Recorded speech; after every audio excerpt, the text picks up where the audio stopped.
এই গাছগুলো আমি কিচেন রুমে সাজিয়ে রাখি, খুব সুন্দর লাগে দেখতে। অনেকে এসে দেখলে জিজ্ঞেস করে এই গাছগুলা কোথা থেকে আনছো বা এই গাছগুলা কীভাবে রাখো পানিতে, এত সুন্দর লাগে।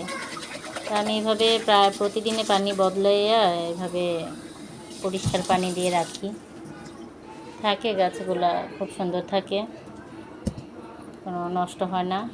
আর কিচেন রুমে রান্না করা হয় যেহেতু গরম হয়ে যায় পানিটা খুব তাড়াতাড়ি, তাই আমি প্রতিদিনে বদলাই এবং এভাবে ধুইয়া সুন্দরভাবে পানিটা ঝরাইয়া রাখি। আসলে আমরা প্লাস্টিকের ফুল, প্লাস্টিকের গাছ অনেকে ঘরে সাজাই, এটা সৌন্দর্য বাড়ায় ঠিক আছে, কিন্তু আসলে এটা থেকে আমরা কিছুই পাই না।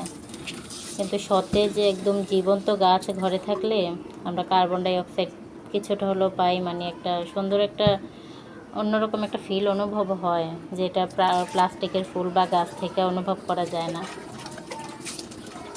এরকম সতেজ গাছ রাখলে ঘরে ভালোই লাগে দেখতে, আর এগুলো সহজে নষ্টও হয় না এভাবে পরিষ্কার পানি দিয়ে রাখলে।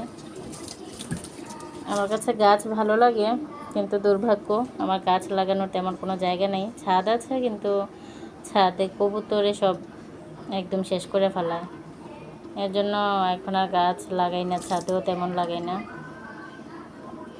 এখন একটু নেশাটা কমায় ফেলাইছি, গাছের নেশাটা একটু কমায় ফেলাইছি। তারপরে ইচ্ছে আছে ঘরের ভিতরে বিভিন্ন জায়গায় সাজামো এরকম ছোটোখাটো গাছ দিয়া, দেখি বাইরে যেতে পারলে এরকম গাছ আরও আমি আনার চেষ্টা করব।